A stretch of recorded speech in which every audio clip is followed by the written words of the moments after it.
views and opinions expressed in this program are those of the participants and do not necessarily reflect the views of BronxNet or the program underwriters.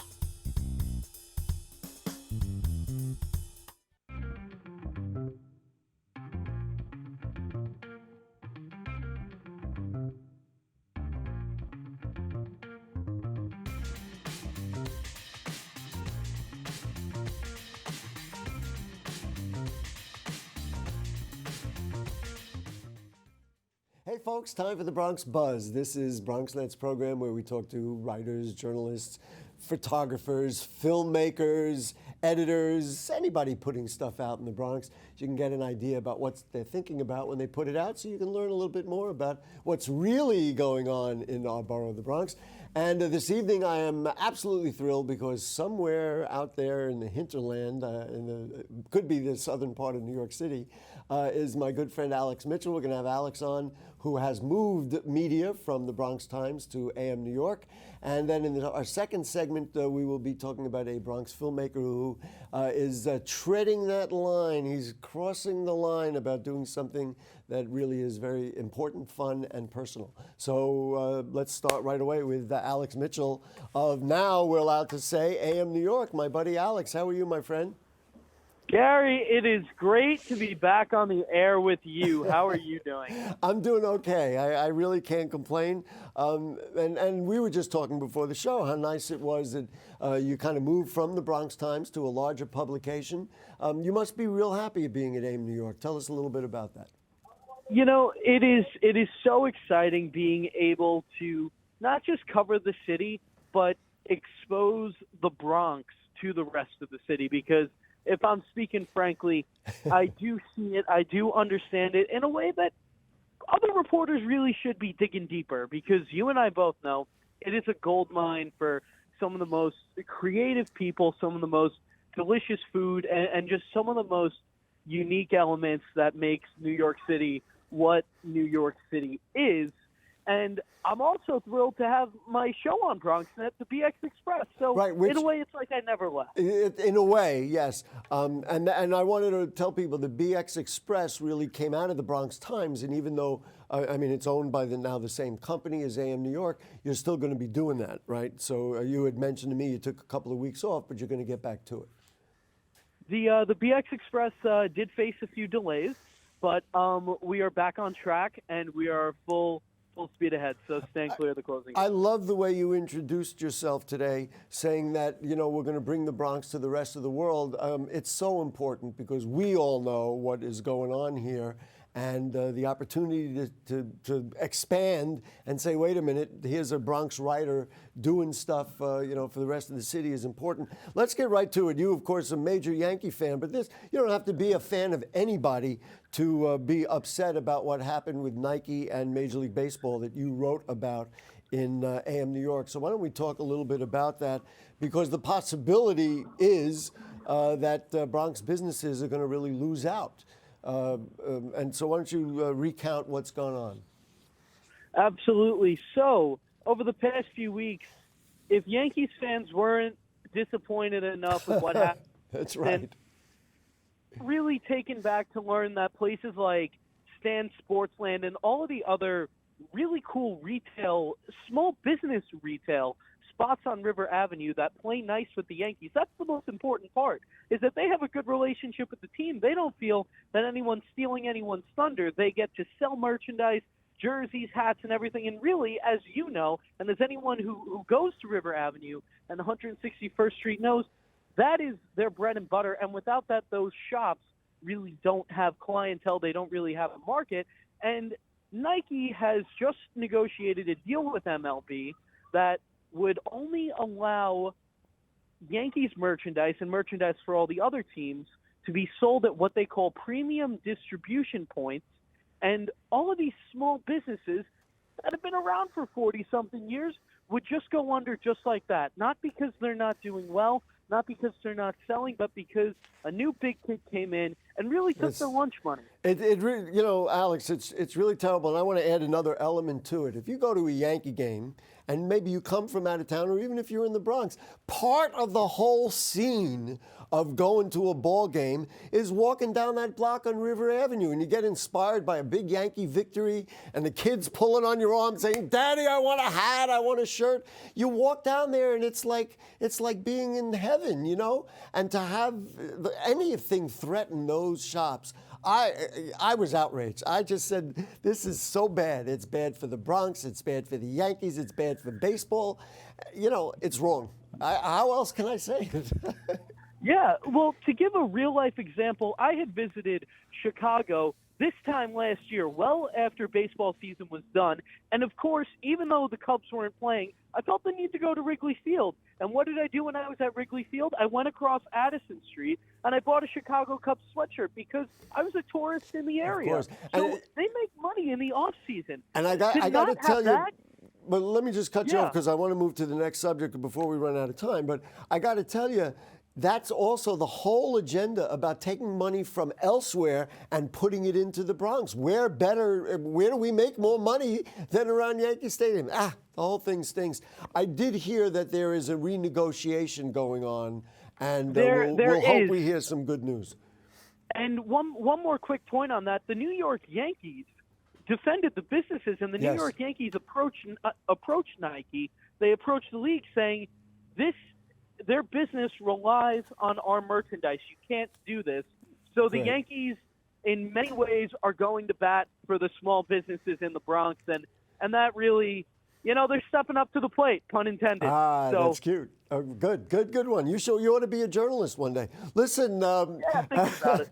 I want to talk about this Hart Island thing. Now, for folks, we're taping Wednesday. The show airs Thursday. But on Wednesday, there's some news about that little island that has been the city's Potter's Field right off of City Island. Why don't you bring us up to date on what happened today and what the perspective is for Hart Island? Well, two committees in the city council today passed what could be some big legislature about changing the way that Hart Island is operated and how it is accessed. And what happened is the Department of Corrections, or I should preface with the Parks Department committee on the city council, has voted to change ownership or maintenance of Hart Island from the Department of Corrections to the Parks Department. And the city's transportation committee has also voted on how to expand public access to reach Hart Island, not just from City Island in the Bronx, which is the only way you can get to it. Now they're looking to do it from Manhattan, Queens, possibly Brooklyn, other boroughs that have existing ferry stations. This is not definite, but what they're talking about is potentially putting in a new ferry line that people could take to get to Hart Island. Which, there are many relatives of people who are buried there. And of course, buried is another word that may not be totally accurate because they're interred there in some form. I mean, it's just been an abominable thing. And then, so these two items passed the two committees, and then they're going to go to the full council. I guess there's expectation the council will vote on it, and that will kind of improve conditions over there for a lot of people, including residents of those who have passed who want to pay their respects. It will improve, and the only potential snafu in the idea going on right now is that in 2016, the Parks Department openly said that they didn't have the means to maintain this field. So there is concern and speculation that, well, if you didn't have it only a few years ago, what has drastically changed that you feel so confident to take this on? Yeah, so there's a lot of question about that right now. And if the council is going to be magnanimous and say, okay, you guys should take care of it and pass legislation for that, somebody's got to come up with money. Let's talk about something a lot more fun. Our friends at the Bronx Brewery are working with maybe the Bronx's best comedy team to develop a beer. A new Bronx beer that'll make you laugh. Tell us all about that.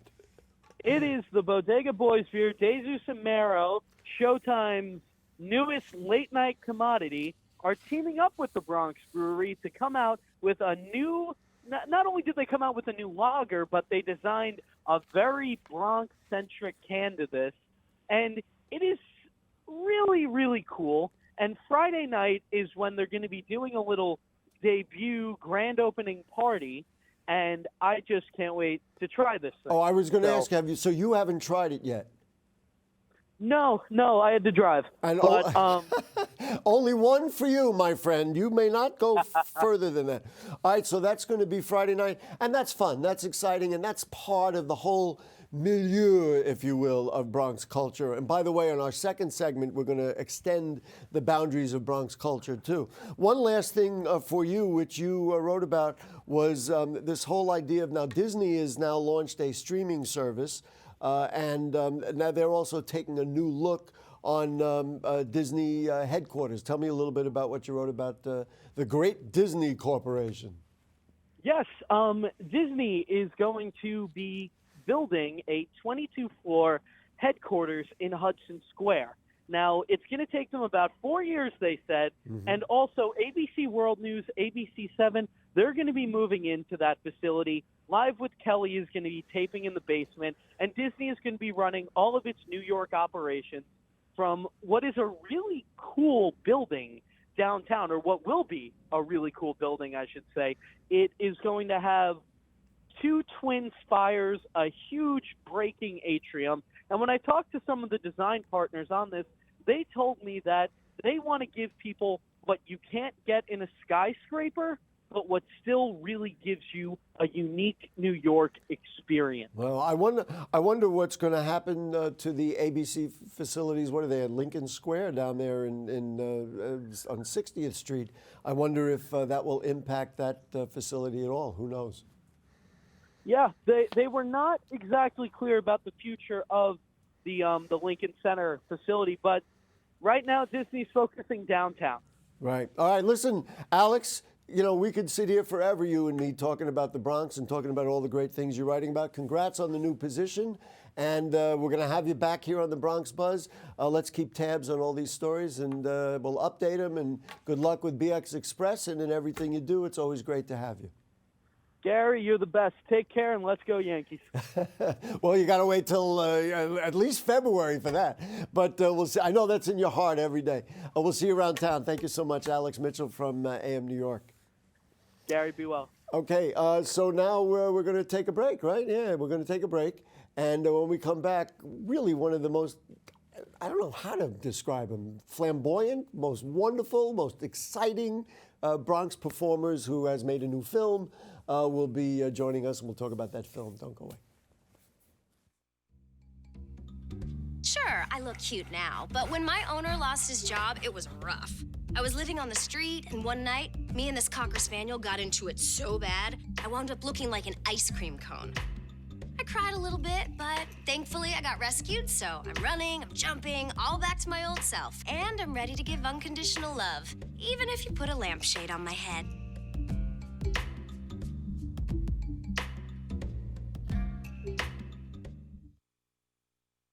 It's not always easy being a dad. Do you have panda asthma too? Does that run in the family? This is the home of the most priceless kung fu artifacts. But when you make an effort, Dad, we're not supposed to touch anything. Oh, sorry. Go long, son. it's always worth it. Whoa, master! The smallest moments can have the biggest impact on a child's life. Take time to be a dad today. I am gonna get you. I'm gonna get you. Call 877-4DAD-411 or visit fatherhood.gov to learn more. You know what, guys? There's a lot of tree branches and dry brush over here. We should probably move the bonfire over there.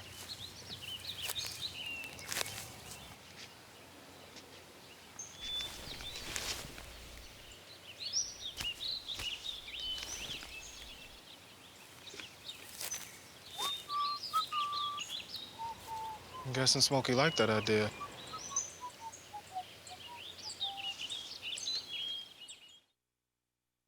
Hey, it's Ava, and this is Tess from Vivo's Do It Yourselfie, where we recreate the hottest looks from today's biggest music videos. After cleaning out our closet, we have a lot of clothes we don't wear anymore. Like this old t-shirt. It's not garbage, it's actually a brand new rug.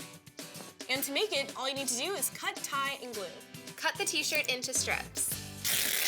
Tie the strips into knots. And glue the knots to the bath mat. I love it. Give your garbage another life. And recycle.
Hey, we're back with you on the Bronx Buzz, and I am just thrilled that my buddy Tym Moss is here. Nice to have you with us, Tim. Thank you, Gary. I tried to describe him as all different things, but and one of the things that we just established, Tim, obviously very involved in the LGBT community. Yeah. That when something is happening, when something is important to you and to your community, you don't step away and let other people do it. Talk to me a little bit about yourself and the commitment to building a healthy LGBT community, not only here, but all over the city.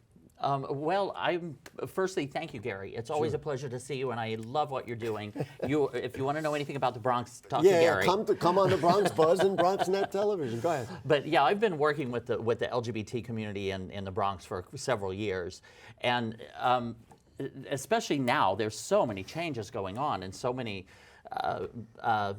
concerns happening in our community that I was hoping that I might be able to let some other people, take over, but it's kind of like, got to get back in the driver's seat now. So aside from the issues, I want to talk about the different resources. There are different organizations, whereas in the past maybe there was one, and frankly there were people who are underground or whatever. Now I hate to put it this way, it's out. We are who we are. People are who they are. And Bronx people, how could you not accept everybody in the borough, Yeah, absolutely. And so you must be energized by you'll see an LGBT expo, you'll see an Out Bronx event, you'll see all that stuff. Absolutely, absolutely. And it's amazing now that we've become kind of interwoven in the fabric of society of America right now because of activism. Because when I was first coming out, it was totally underground.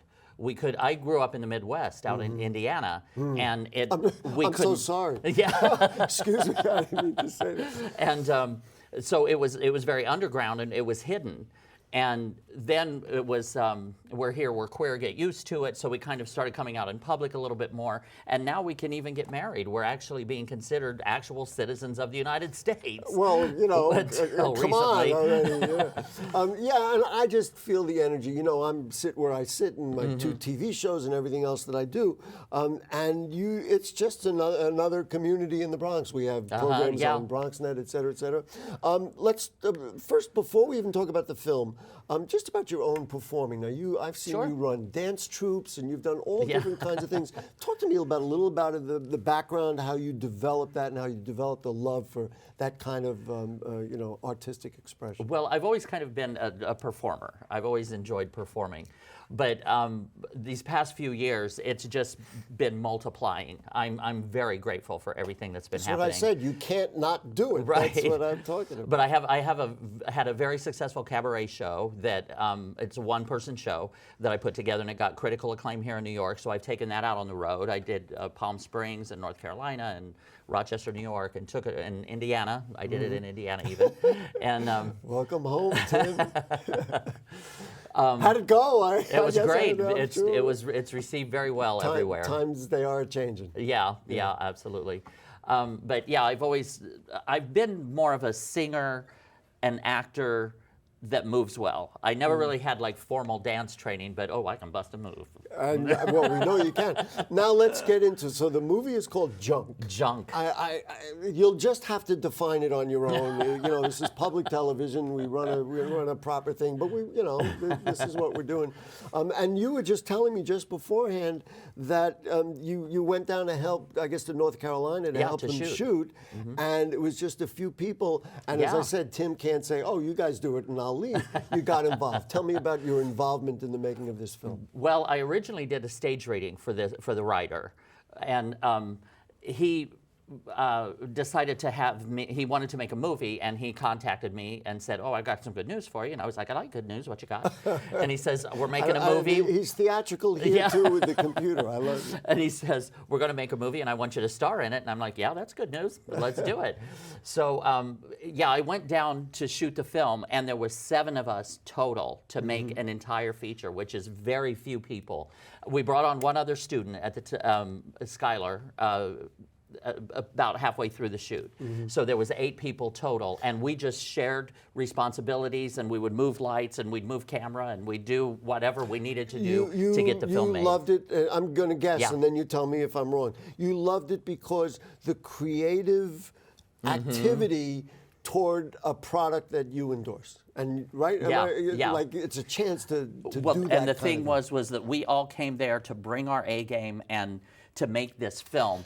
And I love the script, I love the music. It's a musical. I love the music, I love everything about it. It was an opportunity for me to really dive in head first creatively. And Michael Penny, the writer and director, just allowed me to do so much creating with it. Take a step back, because I am admittedly unfamiliar about, I hate to put it this way, because to me, art is art regardless, but I'm going to say about gay films, LGBT films, I mean, which this one certainly is. What's the scope of it, and where does this film fit into kind of the whole genre? I mean, are we doing well? If we talk about communities growing, you'd like to think the art expression is growing accordingly. Well, though, one other thing that I am very proud of with this film is it's very unique, very original, and very creative. And I was grateful to be a part of it.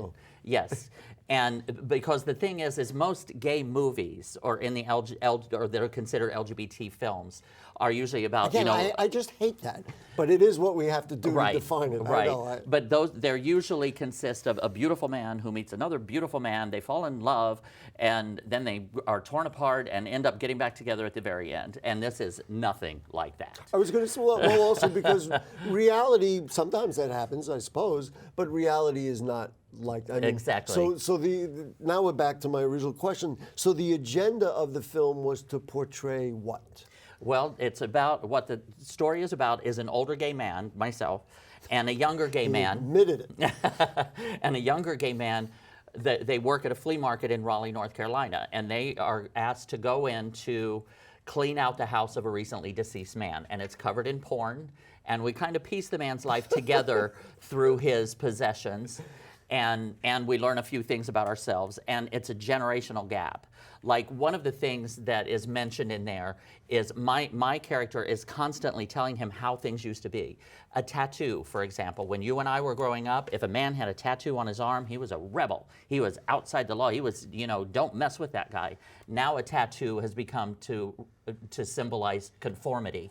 It's almost like you have to have a tattoo to fit in. That's right. Wow. And we talk about a lot of things like that, about the generational differences. That is fascinating, and then it also ties back, and tell me if, because I haven't seen the film, and we're going to talk about where people can see it and how they can see it, is that from that generation, and you grew up in that generation, the sensibilities about being gay, could you come out, could you, be who you are, I'm guessing that comes up in there. That absolutely. It's almost like we had to struggle. Do you appreciate it? It's almost like any minority, so to speak, that they've had to struggle. Or any marginalized community. Marginalized, thank you. Good way to put it. Fascinating. I'm going to ask you something, and you could say no if you want. Can you launch into 2 bars of any one of the songs? I mean, just give us. And I know he would if he could remember the words. Oh, I've got a mother who is wondrous wise. thinks if she's, I can't say that word. Okay, keep going. Then, thinks if she's a, then I'll stop liking guys. Oh, she's crazy that way. All right, come on, where's the group? Everybody, listen, and you know, some people, I wouldn't take that chance with you. I knew you would just launch right into it. So now the film is made, the film is done. It is. And where is it seen? How do people in the Bronx see it? Well, and certainly LGBT folks are going to like it, they're going to relate to it, they're going to understand it, and help absolutely. embellish who they are and be who they are, because, you know, we want them to do that. It's actually just a very human story. It just happens to be about two gay people. Great. And you've got it down, man. I love that. No, really, you expressed it beautifully. I love it. It's on the film festival circuit right now, so it's in different cities around the country.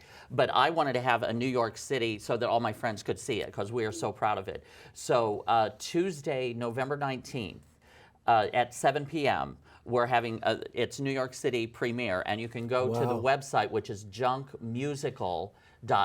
Junkmusical.com. Yeah. Now, and where is the premiere? Premiere, I guess. The premiere, the New York City premiere. Wow. It's the first time ever shown here. Is going to be at NYU's one of their screening rooms. They're big, large screening rooms, because they're like one of the best film schools. Is there any specific Bronx connection other than all the work that you've done in the Bronx, Bronx people in it, or other than just Bronx people will relate to it? Oh goodness, I think, again, any marginalized community will be able to relate to this, of being different or set to the side, or that feeling of outside looking in. What did making a film do to you as an artist in terms of, I don't know, changing your perception, expanding your horizons? Absolutely. Talk a little bit about you as an artist and saying, well, now I dabbled in this, and does it open your eyes? Do you say, gee, now maybe I ought to do another one? I mean, I don't know. Well, the thing, again, this was an unusual experience for me. And I was so grateful for it, because it allowed me much more expansion creatively and artistically than I've ever had before. And the film, listen, man, it definitely rides that line and is not afraid a little bit to cross the line. Yeah, absolutely, absolutely. And so now you, I guess, maybe understand those lines a little better. Yeah. How far can you go? You right. know? Well, firstly, the writer, Michael Penny from North Carolina, is brilliant. He wrote a brilliant script. He composed the music, wrote the lyrics. He directed the movie. He edited it, did the color correction, did everything. Everything you see is Michael. But the cinematographer from Vermont, Jeff Wager, he was amazing and just brought this beauty to it. And you have now learned, and I know the wheels are turning. CG. When we turn this into a film, can I bring the same group? I'm hoping you're going to say, can I look at some great Bronx filmmakers and bring them together? Yeah, that would be more great. And more and more. I'm always open to collaborating, so any Bronx filmmakers, hit me up. All right. Ladies and gentlemen, the great Tym Moss. Thank you so much. Oh, Gary, thank you so much. Okay, always so a pleasure. what's the website? Junkmusical.com. Congratulations on the film. Congratulations on the New York City premiere. It's going to be an exciting night, and then we hope it'll only be the beginning of many other nights. I'm hoping so too. It's a full feature film, right? Yes, a full feature film. It's a full feature film. It's I'm sorry, a musical. It's LGBT and only 2 people in the cast, me and my co-star. Wow, you're a champion. Ladies and gentlemen, Tym Moss. Okay, that's it. We're going to say goodbye. I want to say goodbye. We're going to say goodbye. And we'll see you next week on The Buzz and Bronx Talk on Monday night. What are we doing? Oh, I think we're doing one of the community boards, Community Board 6. That's what we'll do. See ya. Bye.